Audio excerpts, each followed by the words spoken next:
श्रीगणेशाय नमः। श्रीसरस्वत्यै नमः। श्रीगुरुभ्यो नमः। श्रुतिस्मृतिपुराणानाम् आलयं करुणालयं नमामि भगवत्पाद शङ्करं लोकशङ्करं। शङ्करं शङ्कराचार्यं केशवं बादरायणं सूत्रभाष्यकृतौ वन्दे भगवन्तौ पुनः पुनः।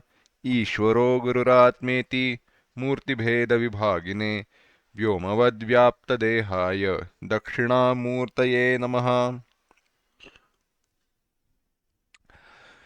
योऽन्तः प्रविश्य मम वाचमिमां प्रसुप्तां सञ्जीवयत्यखिलशक्तिधरस्वधाम्ना अन्यांशहस्तचरणश्रवणत्वगादीन् प्राणान्नमो भगवते पुरुषाय तुभ्यम्।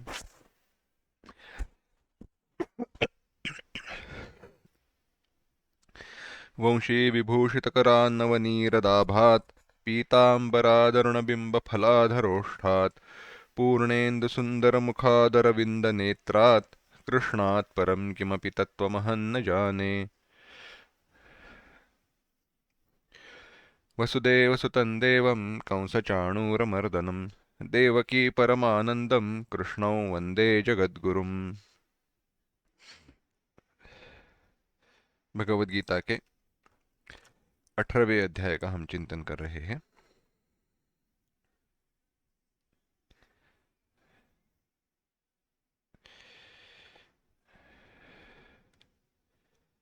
आज के चिंतन को शुरुआत करने के पूर्व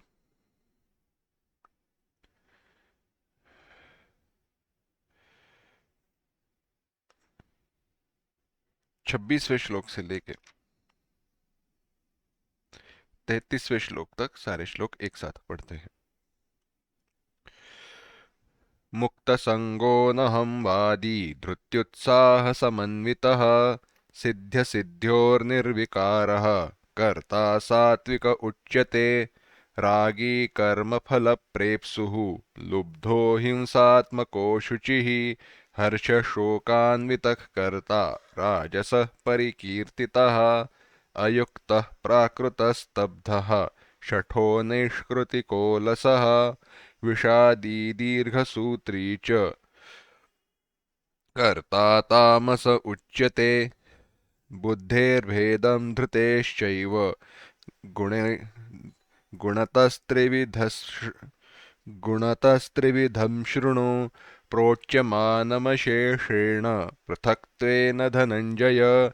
प्रवृत्तिं च निवृत्तिं च कार्याकार्ये भयाभये बन्धं मोक्षं च या वेत्ति बुद्धिः सा पार्थ सात्विकी। यया धर्ममधर्मं च कार्यं चाकार्यमेव च अयथावत् प्रजानाति बुद्धिः सा पार्थ राजसी। अधर्मं धर्ममिति या मन्यते तमसावृता सर्वार्थान् विपरीतांश्च बुद्धिः सा पार्थ तामसी।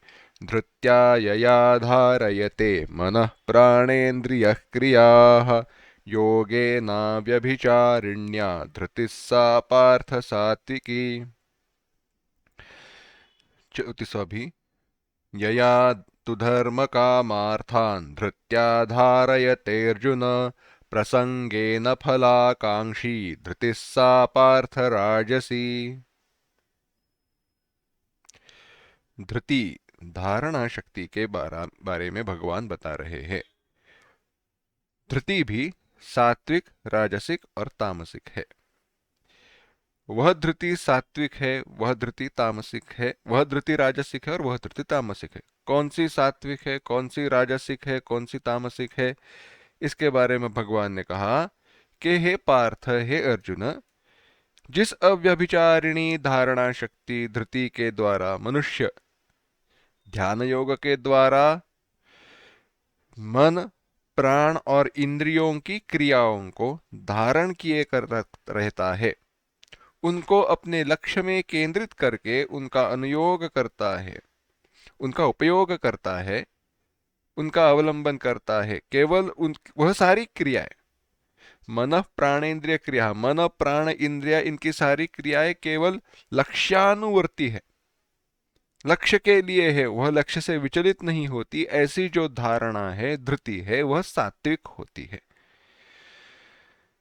आगे कहा कि परंतु है अर्जुन, ऐसी बात है, फल की इच्छा जिसको है, जिस मनुष्य को फल की इच्छा है और फल की इच्छा से कुछ प्राप्त हो, ऐसी इच्छा से इस धारणा शक्ति के द्वारा अत्यंत आसक्ति से जो धर्म और अर्थ को धारण करता है, वह धारणा शक्ति राजसी है।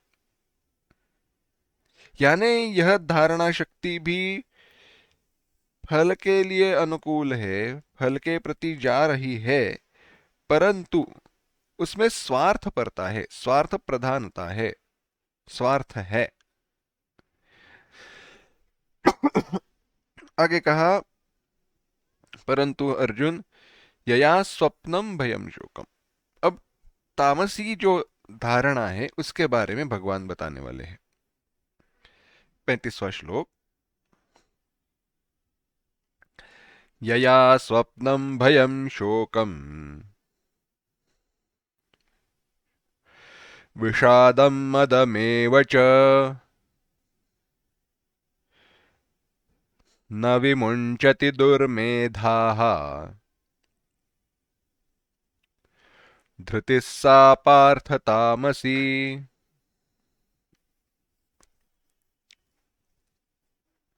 एक साथ। यया स्वप्नं भयं शोकं विषादं मदमेव च न विमुञ्चति दुर्मेधाः धृतिः सा पार्थ तामसी।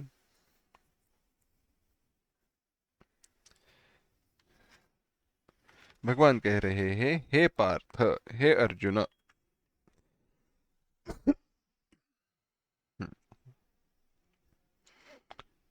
दुष्ट बुद्धि मनुष्य यया धृत्या, यया धृत्या, जिस धृति के द्वारा, जिस धारणा शक्ति के द्वारा, दुर्मेधा, दुर्मेधा दुष्ट बुद्धि वाला जो मनुष्य है वह, दुर दुष्ट, मेधा बुद्धि, ऐसा दुष्ट बुद्धि का मनुष्य स्वप्नम, स्वप्न, स्वप्न का यहां पे अर्थ है निद्रा, भयम भय, शोकम शोक, विषादम विषाद, तथा मदम मद यानी उन्मत्तता, न विमुंचति, इन्हें छोड़ता नहीं है, धारण किए रहता है, वह धारणा शक्ति तामसी है। हे अर्जुन, चिंतन कर रहे थे हम इसका, जो दुष्ट बुद्धि वाला मनुष्य जिस धारणा शक्ति के द्वारा निद्रा, भय, चिंता, दुख, उन्मत्तता इनको भी नहीं छोड़ता, धारण किए रहता है, वह धारणा शक्ति तामसी है। प्रश्न अब एक एक एक एक देखते हैं। दुर्मेधा पद का क्या अर्थ है? नविमुंचति दुर्मेधा, दुर्मेधा यानी दुष्ट बुद्धि वाला मनुष्य है कौन? एक तो जो स्वाभाविक दुष्ट बुद्धि वाला है वह, यानी सचमुच में दुर्बुद्धि है। अब कैसे है? दुर्बुद्धि का अर्थ दो प्रकार से, एक तो दुष्ट बुद्धि है, परंतु दुष्ट माने क्रूर नहीं, दूसरों को दुख पहुंचाना ऐसे नहीं। दुष्ट माने कलुषित, जिसमें विवेक नहीं है, ऐसी बुद्धि, जिसमें विवेक नहीं है ऐसी बुद्धि दुष्ट बुद्धि कही गई है।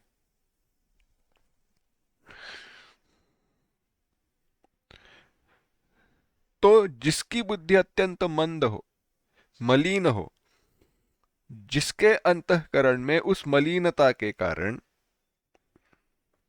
अंतःकरण की मलिनता के कारण, मंदता के कारण, विवेक की कमी के कारण दूसरों के अनिष्ट करने आदि के भाव हो। कैसे है?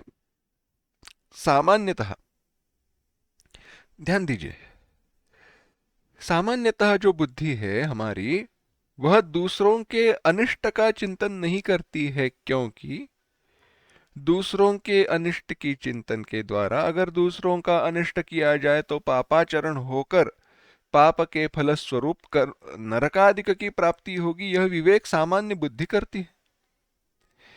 इसीलिए यह बुद्धि जो है वह अत्यंत मंद मलिन है, तो वह वैसे विचार नहीं करती। परंतु होता ऐसे है,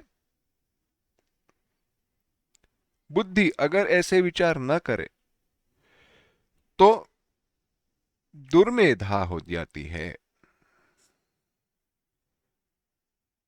देखो एकदम सामान्य से एकदम सिंपल, दूसरों का अगर अनिष्ट करना है,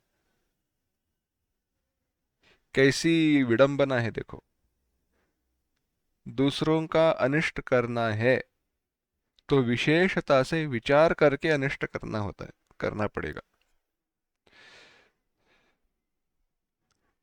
दूसरों का भला करना है तो भी बात वही है, दूसरों का भला करना है तो भी बात वैसे ही है। तो दूसरों का अनिष्ट अगर हमारे द्वारा हो रहा है तो वह जानबूझकर हुआ है, वह बात ध्यान में रखना। यहां वहां पर विवेक की कमी थी। हर क्षण इसीलिए विवेक आवश्यक है कि हमारे द्वारा किए गए कार्य कर्म के कारण किसी को दुख हानि तो पहुंच नहीं रही। इसीलिए शास्त्र ने कुछ कर्मों की जो मर्यादा हमें दी है, उसका हेतु वही है कि हमारे का व्यवहार के कारण, हमारी कर्मों के कारण दूसरों को कम से कम दुख पहुंचे, है ना। जैसे समझो, बचपन में हमने यह सारा विचार कर्मयोग के बारे में भी तभी भी किया है। जैसे समझो नया मकान बनवाना है, नया घर बनवाना है गांव में, तो वहां पे हम खुद बना रहे हैं, बनवा रहे हैं, तो जमीन खरीदी हुई है, पैसे अब इकट्ठा हो गए हैं, घर बांधने के लिए शुरुआत हुई। अब घर बांधने के लिए गड्ढा वगैरह खोदना पड़ता है, वहां से मिट्टी निकाली जाती है। तो जब मिट्टी निकाली जाती है तो मिट्टी में जो कीड़े हैं, जो जीव है, उनको दुख पहुंचता है, हानि पहुंचती है, वह उनके घर से विस्थापित हो जाते हैं इत्यादि। यानी उनको दुख पहुंचाया गया ना। अब तो घर बनाए ही नहीं क्या? नहीं, शास्त्र कहता है नहीं। परंतु शास्त्र कहता है इसके लिए वह उस स्थान की, उस जगह की पूजा करके उन जीवों की हानि जो हो रही है उसके लिए क्षमा प्रार्थना करनी चाहिए।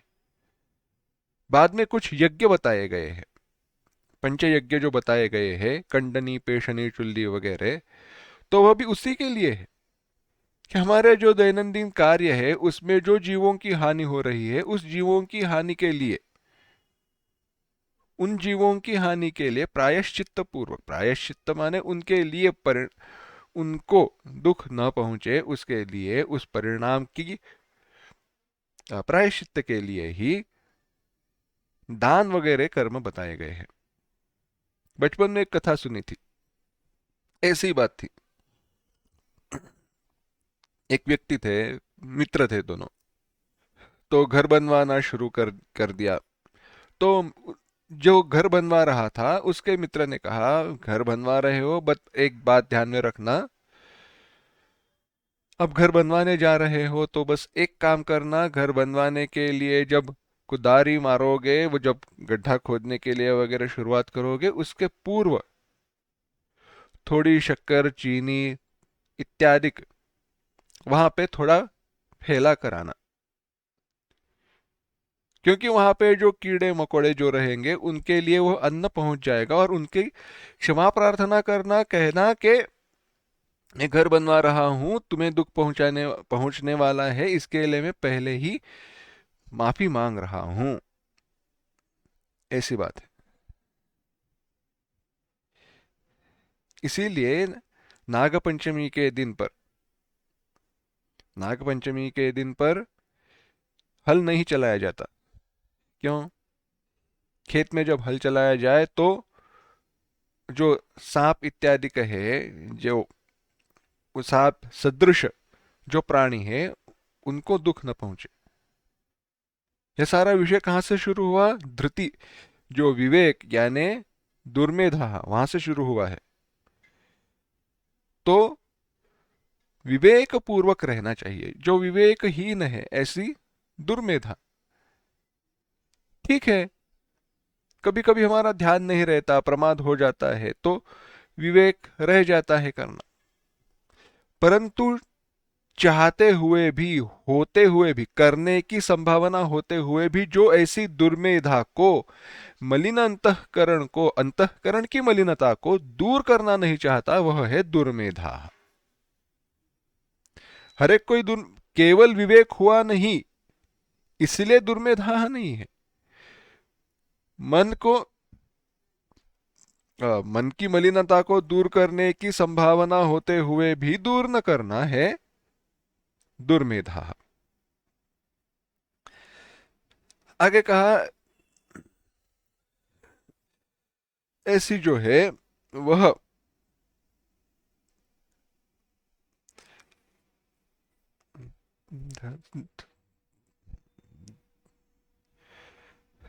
स्वप्न, भय, शोक, विषाद, मद किस किस के भाव के वाचक है? तो स्वप्न माने निद्राम, स्वप्न माने निद्रा,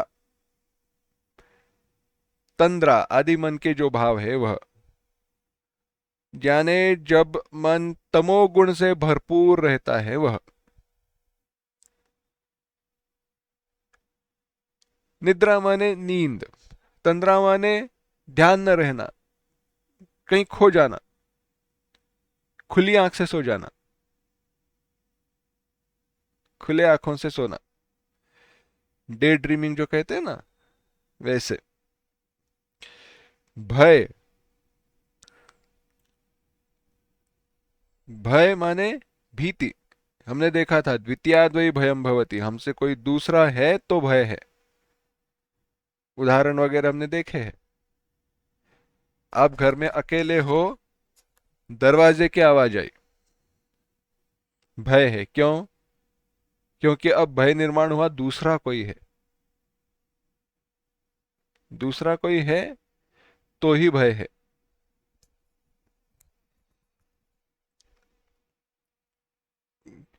आगे और कहा, शोकम,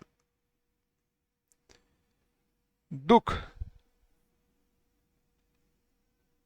और मद, मद माने उन्मत्तता। तो निद्रा, भय, शोक, उन्मत्तता, इनको जो छोड़ता नहीं है, अर्थात विषयों की सेवन को, कोई भी जो विषय है, भोग्य विषय है, उनकी सेवन को ही अपने लिए बड़ा पुरुषार्थ मानकर, विषयों का उपभोग करना ही मेरे लिए उत्तम है, केवल विषयों का उपभोग करना है बस, विषयों का उपभोग करना ही सबसे बड़ा पुरुषार्थ है, उसके आगे कुछ रखा नहीं है, ऐसे मानकर उन्मत्त की भांति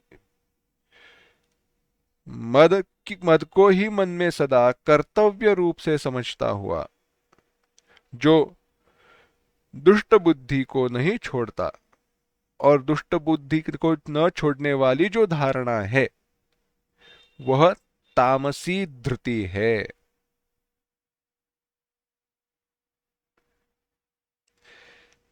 तो यह संपूर्ण श्लोक का जो तात्पर्य है वह कहां पर आया है?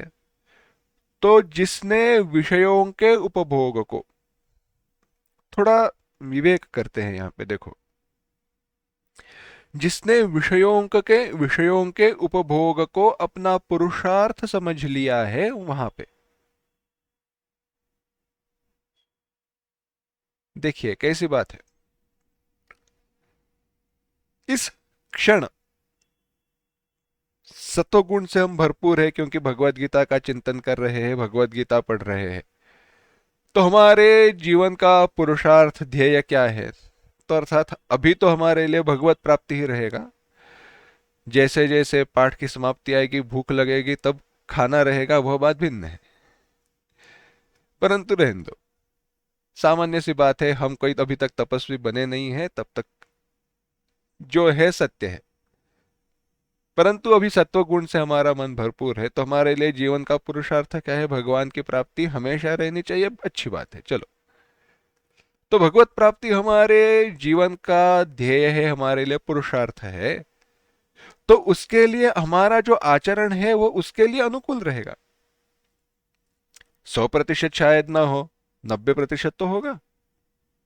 परंतु जिसके लिए विषयों का उपभोग ही पुरुषार्थ हुआ है, वह क्या करेगा? विषयों का उपभोग करना ही जिसके लिए पुरुषार्थ हुआ है, उसके लिए क्या?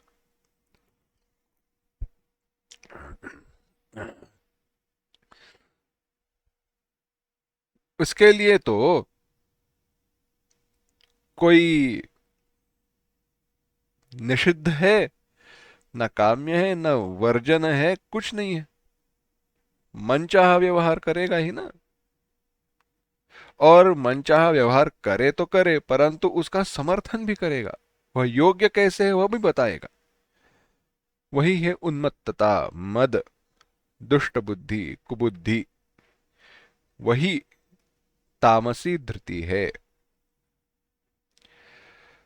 अब गुण भेदों के अनुसार, क्रियाकारकों के अनुसार तीन तीन जो भेद कह चुके, अब फल के जो तीन भेद है वह भगवान बता रहे हैं, जिसके हमने चिंतन के लिए थोड़ा सा प्रारंभ पिछले पाठ के अंत में किया था।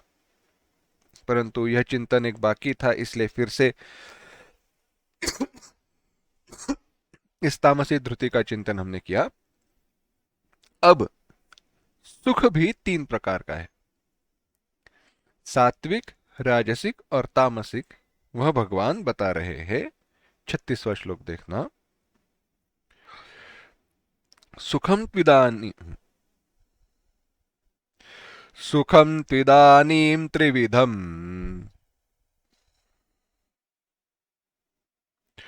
शृणु मे भरतर्षभ, अभ्यासाद्रमते यत्र दुःखान्तं च निगच्छति।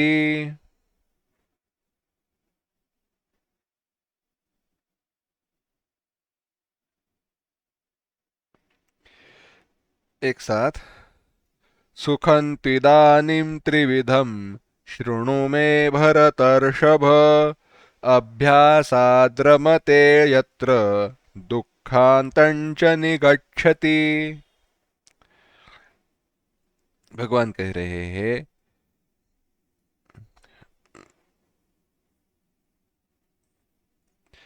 हे अर्जुन, हे भरतर्षभ, इदानीम, अब, त्रिविधम सुखम तु, तीन प्रकार का सुख तू, सुख भी, मैं शृणु, मेरे द्वारा सुनो, यत्र, जहां पर। अब सुख के वर्णन को प्रारंभ भगवान कर रहे हैं। यत्र, जिस सुख में, अभ्यासात रमते, अभ्यासात, अभ्यास में, बारंबार अनुभव में, बारंबार आवृत्ति में। किसके? सुख के अनुभव में आवृत्ति करने से मनुष्य का प्रेम हुआ करता है, रमते। दुखांतं च निगच्छति, निगच्छति, दुख के अंत को पाता है, दुख के अंत को पाता है। जहां पर सुखों के, सारे दुखों की निस्संदेह निवृत्ति हो जाती है। और 37वां श्लोक देखना। यत्तदग्रे विषमिव,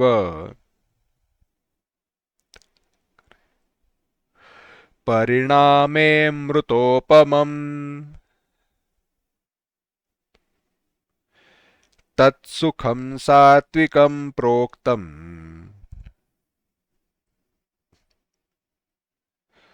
आत्मबुद्धिप्रसादजम्।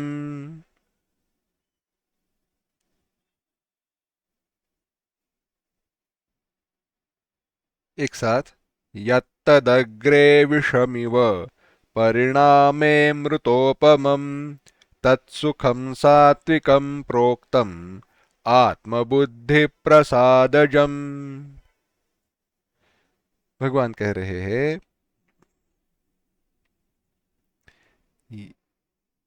यत जो सुख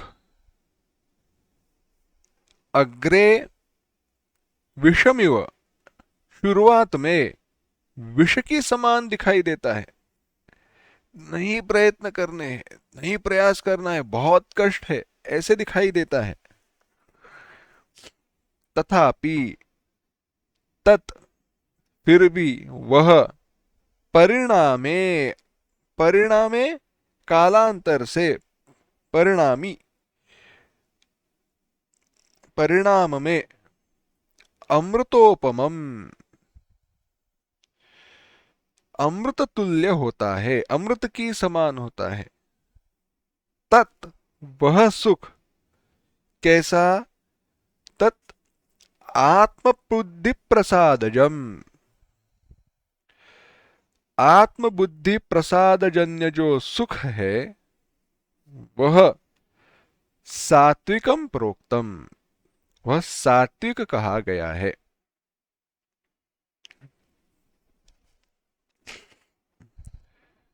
वह सुख सात्विक सुख कहा गया है। हे भरत श्रेष्ठ, हे अर्जुन, 36-37 एक पूर्ण विचारधारा है। हे भरत श्रेष्ठ, अब 3 प्रकार के सुखों को तुम सुनो। जिस सुख के द्वारा मनुष्य अभ्यास में रमण करता है, हम सरल अर्थ देख रहे हैं, विस्तार आगे देखेंगे, जिससे दुखों के अंत को निस्संदेह प्राप्त करता है, ऐसा सुख जो आरंभ काल में विष के तुल्य प्रतीत होता है, विष के समान दिखाई देता है, परंतु परिणाम में अमृत की समान है, अमृत के तुल्य है, इसीलिए वह आत्मबुद्धि प्रसादजन्य सुख सात्विक सुख कहा गया है। देखते हैं, चलो। हे भरतर्षभ, हे अर्जुन, मुझसे 3 तरह के सुखों को भी तुम सुनो। सुख भी 3 प्रकार के हैं। उनको सुनने के लिए तुम अपने चित्त को समाहित करो। जिस सुख में मनुष्य अभ्यास से रमता है, जिस सुख में मनुष्य अभ्यास से रमता है, अर्थात जिस सुख के अनुभव में बारंबार आवृत्ति करने से मनुष्य का प्रेम हुआ करता है,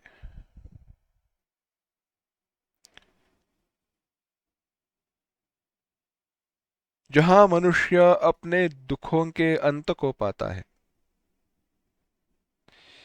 यानी जहां उसके सारे दुखों की निस्संदेह निवृत्ति हो जाया करती है, ऐसा सुख। विस्तार करते हैं। भगवान ने लक्षण क्या बताए हैं?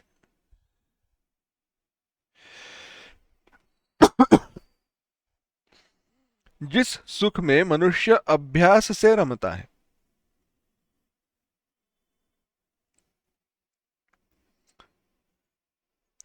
अभ्यास से रमण करता है, अभ्यास माने किसी भी चीज को बारंबार करना,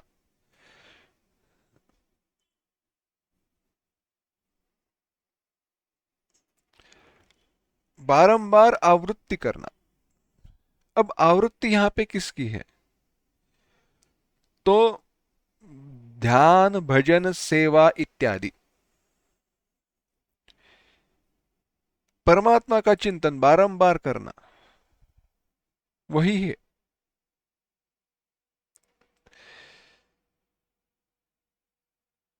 जहां मनुष्य अपने दुखों के अंत को पाता है, वह दुखों का अंत जहां पे हो रहा है, ऐसा सुख दूसरा और कौन सा हो सकता है?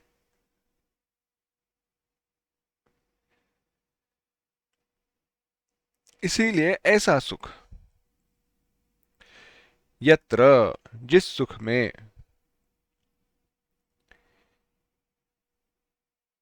देखो, मनुष्य को इन सुखों का अनुभव तभी होता है जब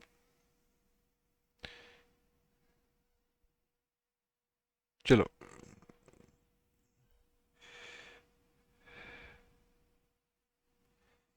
मनुष्य को सुख का अनुभव कब होता है? विचार कर कीजिए।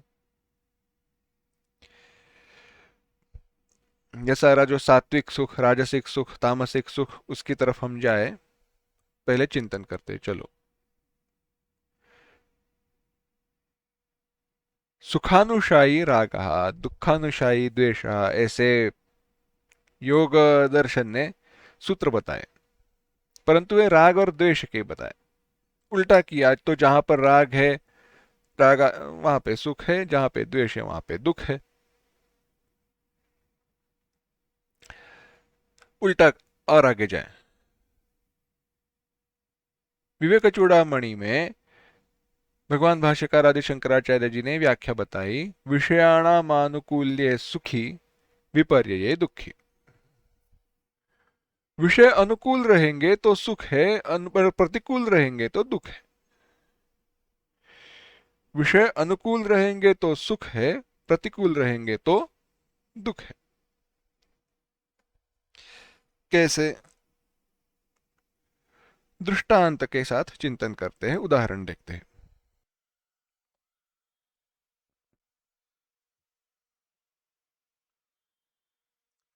एक सरल सा चिंतन करते हैं।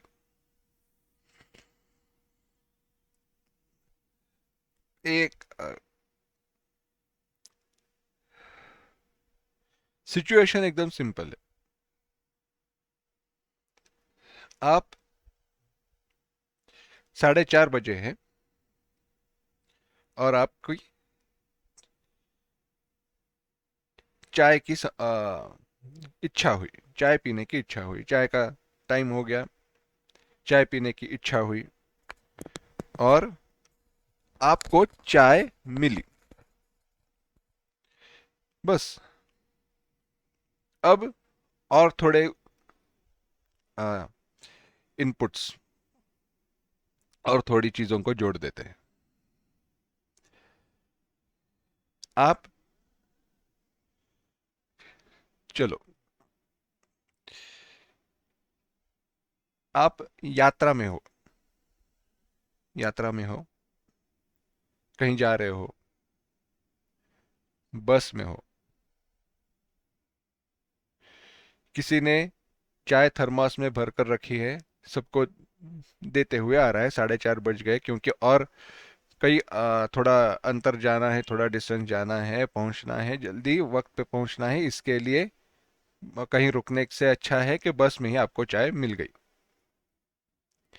अब जब चाय आपके हाथ में, वो छोटा सा कप है, 1-2 घूंट वाला कप रहता है, चाय के लिए चाय है, वो समय क्या, समय समय की बात रहती है, यात्रा में वह चल जाती है। उसमें भरकर आपको चाय दे दी, पर जब आपको चाय दी है, आप बस में बैठे हो और बस घाट के रास्ते से जा रही है और रास्ता उतर रही है, लेफ्ट राइट घूमते घूमते आपको समय पर चाय मिली है। आपको चाय मिली है जो जिसकी आपको इच्छा है। क्या आप सुखी है? कहना मुश्किल है, नहीं, क्योंकि जगह बराबर नहीं है ना। शांति से बैठकर चाय पिए ऐसी इच्छा हो। नहीं तो चाय जो पेट में गई है वह पेट से कब बाहर आए पता नहीं चलेगा। पेट में जानी चाहिए बाद में ना, क्योंकि रास्ता तो ऐसे हिल रहा है कि हाँ, चाय कप में आधी और अपने कुर्ते पर आधी। पेट में जाए ना न जाए वो तो बात आगे की। ऐसे हो जाता है। यानी देश जगह बराबर नहीं है। इष्ट विषय है, इच्छित विषय है, विषय की प्राप्ति हुई है, देश योग्य नहीं है। चलो, चाय का समय हो गया, जहां पर पहुंचना था वहां पे आप पहुंच गए। जहां पर पहुंचना था वहां पर आप पहुंच गए। और पहुंचने के बाद जो यात्रा के संयोजक है उन्होंने कहा उतरकर हाथ पैर धो लेना, सबके लिए चाय की व्यवस्था हुई है, चाय बिस्किट तैयार है। आप खुश हुए, कितनी अच्छी बात है, क्या ऑर्गेनाइजेशन है, क्या ऑर्गेनाइजिंग है, पहले से ही चाय वगैरह तैयार है। चलो, आपने हाथ पैर धोए, गए, चाय ली कप में, आए, घूंट ली, देखा तो चाय में शक्कर बिल्कुल नहीं है। आपने पूछा अरे शक्कर कैसे नहीं चाय में? तो किसी ने आपको बताया अरे वहां पे शक्कर रखी है सबके लिए अलग से, किसी को डायबिटीज है नहीं है, किसको 2 चम्मच लगती है, किसको 1 चम्मच लगती है, अपनी अपनी कोई डाल कर ले। परंतु हुआ ऐसे, जब आप गए थे तब शक्कर खत्म हुई थी, इसलिए वह बाउल लेकर भरकर लाने के लिए वह वापस गया था, तो आपको बाउल दिखा नहीं। यानी आपको मिली चाय बिना शक्कर की। अब आप सुखी है या दुखी है? हाँ, बाद में थोड़े सुखी हो जाएंगे, परंतु अभी तो दुखी है ना, बिना शक्कर वाली चाय मिली। देश बराबर है, सही समय पर मिली है वस्तु, सही समय पर मिले, परंतु वस्तु उसमें गड़बड़ है।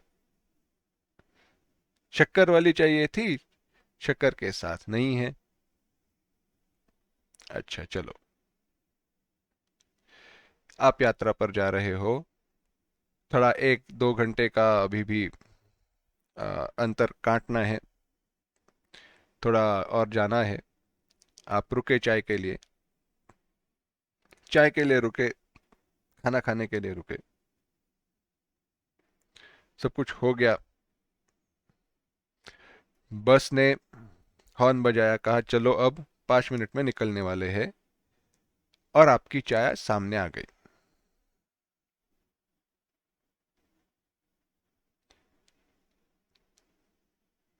अब बताओ, आप सुखी है या दुखी है?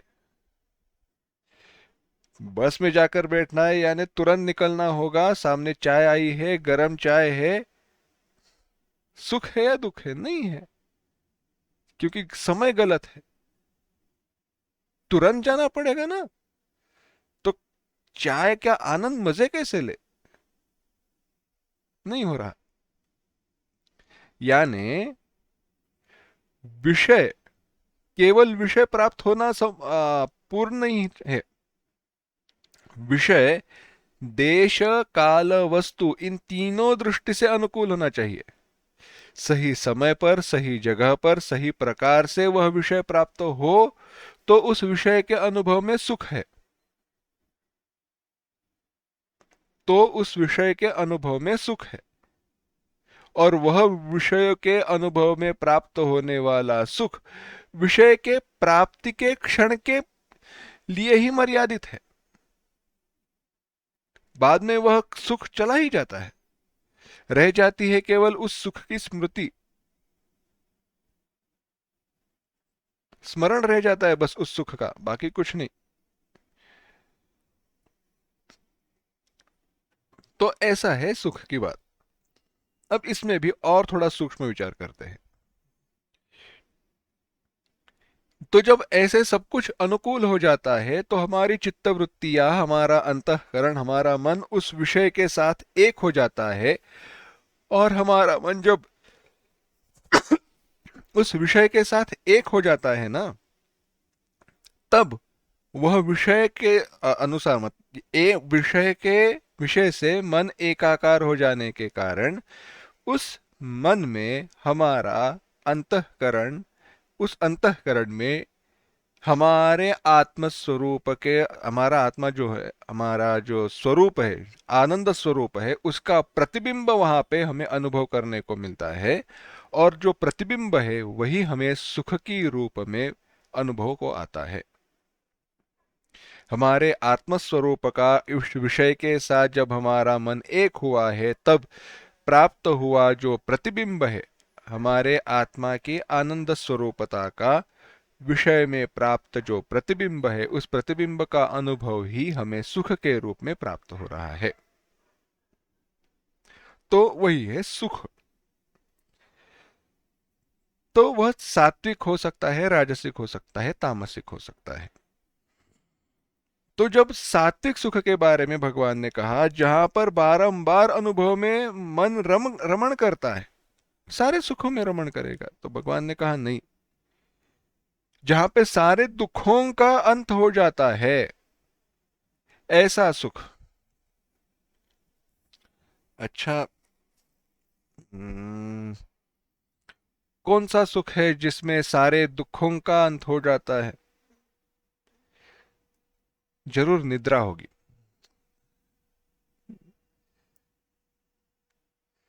सो जाने की इच्छा तो हम बार बार करते हैं, बारंबार अभ्यासाद रमते चित्तम। बिल्कुल सही है। नींद आ भी नहीं रही हो तो भी हम प्रयास करके सोने का प्रयास करके सो जाएंगे।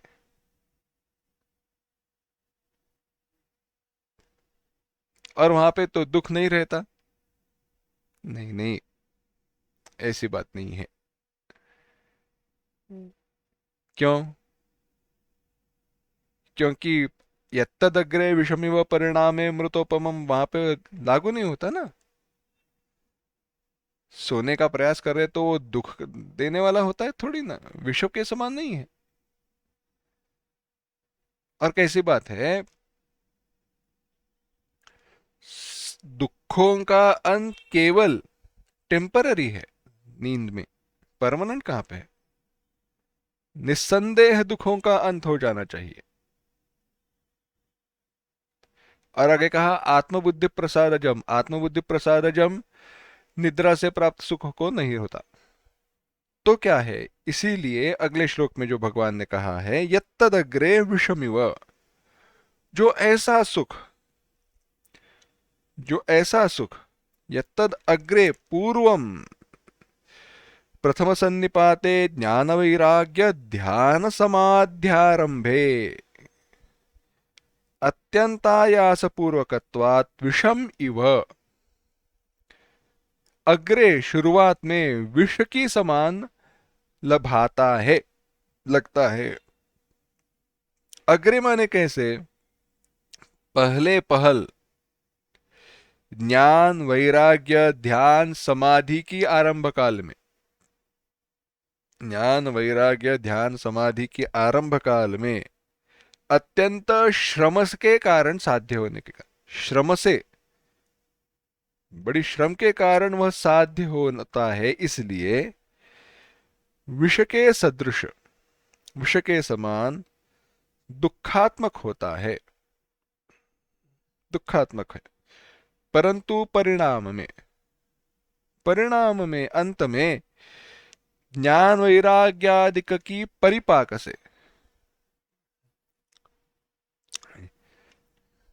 अगर आपको स्मरण हो है तो, अभ्यासे न तो कौन्तेय वैराग्येण च गृह्यते, अभ्यास और वैराग्य, अभ्यास वैराग्याभ्याम तन्निरोधः, अभ्यास वैराग्य की परिणाम से उत्पन्न हुआ जो सुख है वह अमृत के समान है। वह सुख सात्विक कहा गया है। अब यह निद्रा सुख कैसे हो सकता है? हो नहीं सकता। है कैसा सुख? कहा तत्सुखम आत्मबुद्धि प्रसादजम, तत्सुखम सात्विकम प्रोक्तम, उस सुख को सात्विक कहा है। विद्वद्भिः, विद्वानों के द्वारा उसे सात्विक सुख बतलाया गया है। अब ध्यान देना, आत्मनः बुद्धि ही आत्मबुद्धि, आत्मबुद्धि प्रसादजम कहा ना, तो आत्मनः बुद्धि ही आत्मबुद्धि ही, आत्मबुद्धेः प्रसादः, प्रसादः नैर्मल्यम, प्रसाद माने मंदिर में हाथ में मिलने वाला प्रसाद नहीं, प्रसाद माने नैर्मल्यम, निर्मलता, सलिलवत स्वच्छता, शुद्ध पानी, पानी की तरह शुद्ध स्वच्छ, ततः जातम आत्मबुद्धि प्रसादजम, वह आत्मबुद्धि प्रसाद है। यानी क्या, अपनी बुद्धि का नाम है आत्मबुद्धि, उसका, उस बुद्धि का निर्मल जल के समान स्वच्छ हो जाना, वह है आत्मबुद्धि प्रसाद। यानी हमारी बुद्धि निर्मल जल के समान स्वच्छ निर्मल हो जाए, वहां पे राग द्वेष इत्यादि का कोई दोष नहीं है।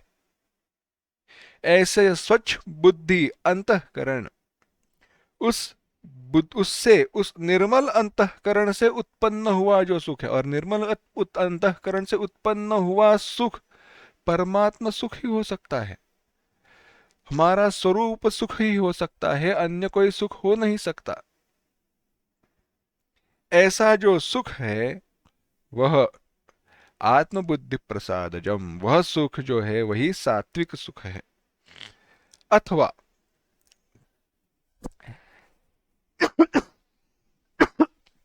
दूसरा क्या है, आत्म विषया व आत्मावलंबना व बुद्धि आत्मबुद्धि तत्प्रसाद प्रकर्षाद्वा जातम इति एतत् तस्मात् सात्विकम तत्। माने आत्म विषयक यानी आत्मा को अवलंबन करने वाली, हमारे स्वरूप को, परमात्मा को अवलंबन करने वाली जो बुद्धि है उसका नाम है आत्मबुद्धि। उसके प्रसाद की अधिकता से, उसकी स्वच्छता से, अधिकता से उत्पन्न हुआ सुख आत्मबुद्धि प्रसादजम, आत्मबुद्धि की प्रसाद से उत्पन्न सुख है। ये बात हजम नहीं होती, समझ में नहीं आ रही। ये आत्मबुद्धि प्रसाद क्या है, बुद्धि की स्वच्छता क्या है, बुद्धि की शुद्धता क्या है, ठीक है, इन बातों को बाजू में रख दो। चलो, नित्य भगवान के चिंतन के कारण हृदय में निर्माण होने वाला जो सुख है, और सुख की तुलना, जोर जोर से हंस रहे हो, कोई चुटकुले सुनने के बाद जब हम हंसते हैं, उससे तुलना नहीं करना। सुख माने शांति, मन की जो शांति है वह भगवत चिंतन में, परमात्मा चिंतन में बार बार जब हम लगे रहते हैं, तो अंतःकरण में एक जो अनिर्वचनीय, जिसका हम चिंतन भी नहीं कर सकते, ऐसी जो शांति अंतःकरण में निर्माण होती है, जहां पर दुनिया के ही क्या, संपूर्ण विश्व के सारे दुखों का चिंतन नहीं होता, स्मरण नहीं होता, वह सात्विक सुख है, वह आत्मबुद्धि प्रसादजम। इसीलिए जब भगवान ने कहा, इसीलिए जब भगवान ने कहा कि अभ्यासाद रमते, वह अभ्यास क्या है, बारंबार चिंतन, बारंबार बारंबार वहां पे रहना, वह जो सुख है वह सात्विक सुख है। और यह सत्य में ही पहले विष की समान भाता है। चलो, मेडिटेशन के लिए, मेडिटेशन क्यों, अभी 5 मिनट और सोने दो, है ना, ऐसे ही मेडिटेशन में हूं, क्यों मेरे सुख लॉजिक वहां पे एकदम पक्का है। अब मेडिटेशन में क्यों बैठना है, मेडिटेशन क्यों करना है? अरे सुख का अनुभव रहेगा, शांति मिलेगी। तो अभी शांति से मैं सो रहा हूं तो क्यों जगा रहे हो? जाओ, तुम्हें करना है ना मेडिटेशन, तुम जाओ, मैं सुखी हूं। यत्तदग्रे विषमिव। भगवान की प्रार्थना करो। तुम शुरू करो, मैं बैठकर सुनूंगा। नहीं, कहना है, बोलेंगे, यही है। वो कहते हैं ना, पुश करने की आवश्यकता है। कैसे? कुछ खेलों में ये रहता है, एक मेंटल ब्लॉक रहता है, एक मन में कोई एक दबाव रहता है या कोई एक ऐसे विचार रहता है जिसके कारण वह कार्य के लिए प्रवृत्त नहीं हो सकता स्वयं, तो उसको धक्का मारना पड़ता है।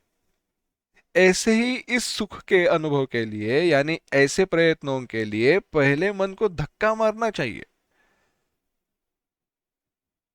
और वो बार बार मारने की आवश्यकता है। यहीं पे हम बहुत अधिक देर तक, अधिक काल तक फंसे रहते हैं। वो पैराग्लाइडिंग वगैरह करते हैं ना, ऊंचाई से कूदते हैं, या फिर पैराट्रूपर्स रहते हैं, हवाई जहाज से ऊंचे ऊंचाई से वह कूदते हैं, और कूदने के बाद वह जो उनका पैराशूट रहता है, वह जो छतरी रहती है, हवाई छतरी, उसको खोलकर उतरते हैं। उसका पूरा ट्रेनिंग रहता है। अब वहां से कूदना है, तो जो पहले पहली बार जो कूदते हैं ना, तो वो रुकते ही नहीं, जैसे ही दरवाजे में आते हैं उनको ढकेला ही जाता है। तुम्हें रुकना नहीं है, जाओ, ढकेलने के बाद अब क्या करना है?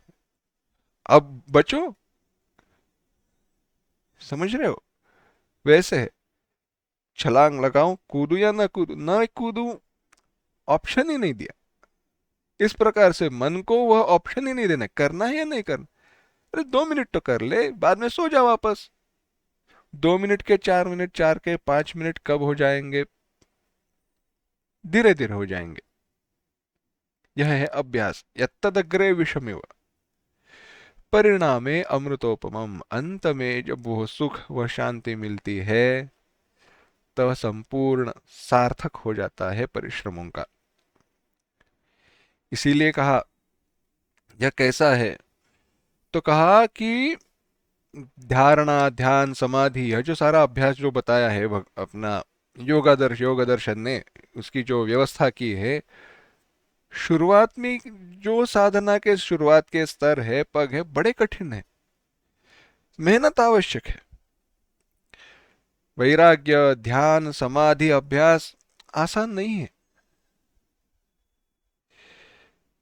देखो, इसकी व्याख्या करना, प्रवचन में बताना बड़ा आसान है, सुनना आसान है, परंतु व्यवहार में इसका आचरण करना, साधना में इसका अवलंब करना बड़ा कठिन हो जाता है।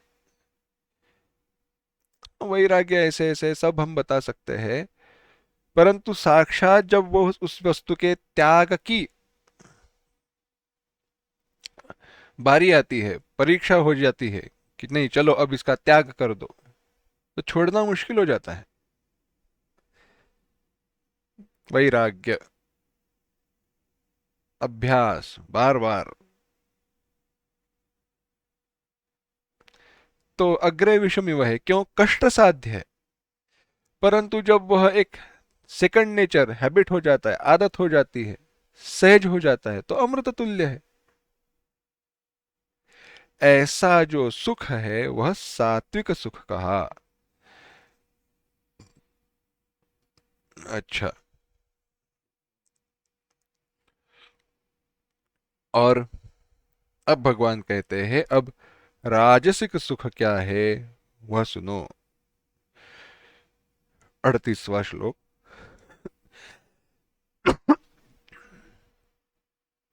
विषयेन्द्रिय संयोगात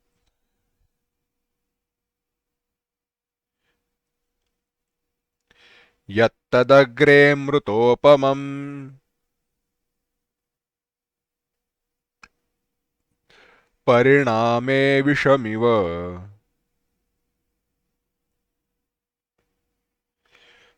तत्सुखं राजसं स्मृतम्।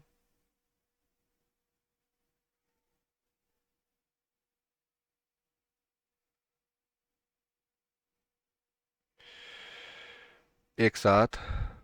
विषयेन्द्रियसंयोगात् यत्तदग्रे मृतोपमम् परिणामे विषमिव तत्सुखं राजसं स्मृतम्।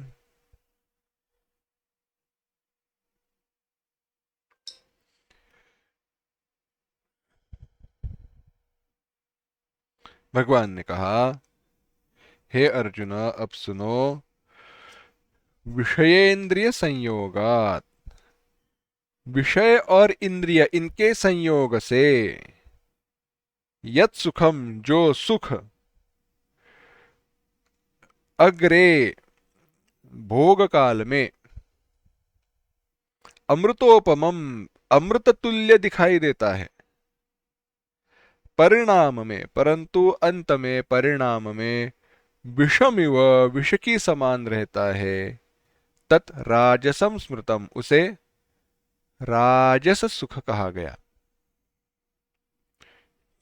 जो सुख विषय और इंद्रियों की संयोग से पहले भोग काल में अमृत के तुल्य प्रतीत होता है और परिणाम में विष के तुल्य है, वह सुख राजस सुख कहा गया।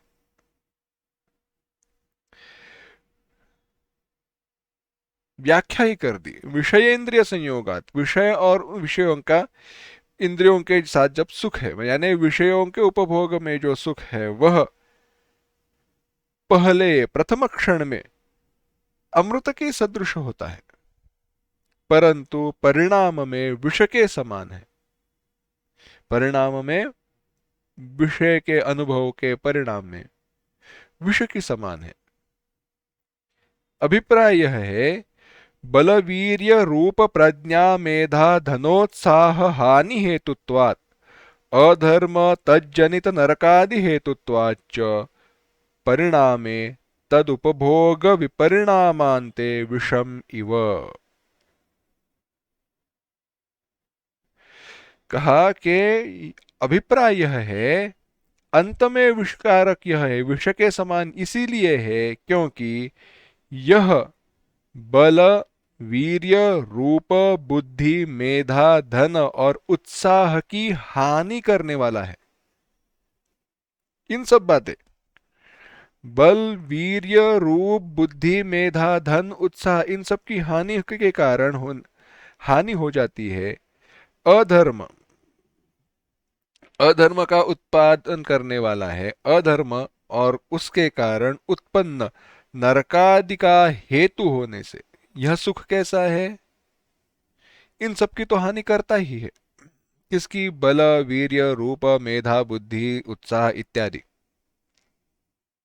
और साथ ही साथ अधर्म और उसके उत्पन्न से नरकादि का जो हेतु है उसके, यानी उस सुख में रमण करते हुए अधर्म हुआ, अधर्म करते हुए क्या हुआ, और नरकादि का हेतु हुआ, और परिणाम में अपने उपभोग का अंत होने के पश्चात विष के सदृश हो जाता है। सारा विषयजन्य सुख इसी कैटेगरी में आता है, यही प्रकार का है। कोई ऐसा मनुष्य नहीं है जिसने केवल विषयों का उपभोग करके शरीर के बल को, तेज को, वीर्य को बनाकर रखा है।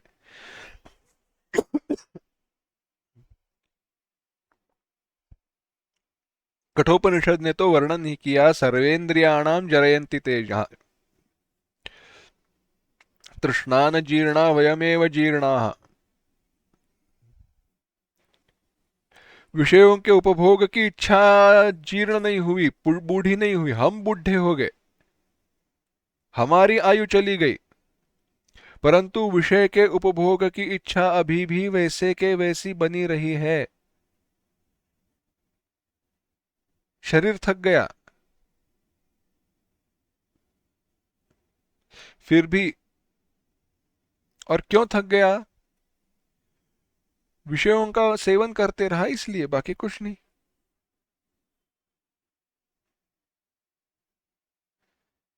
इंद्रियों की भी क्षमता है ना, मर्यादा है, चली जाती है। इंद्रियाणाम जरयन्ति तेजः। यह सारा जो सुख है, सुख का अनुभव कब तक करते रहेंगे? हमारी इंद्रियों की शक्ति चली जाएगी।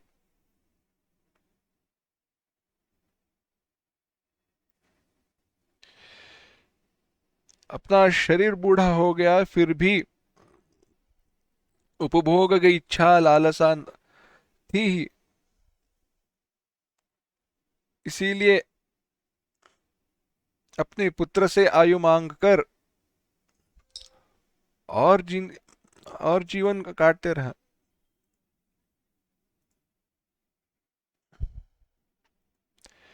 करते रहा, कुछ नहीं, हजारों वर्षों तक।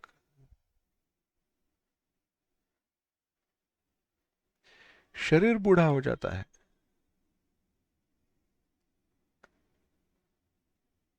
सर्वेंद्रियाणाम जरयन्ति तेजः।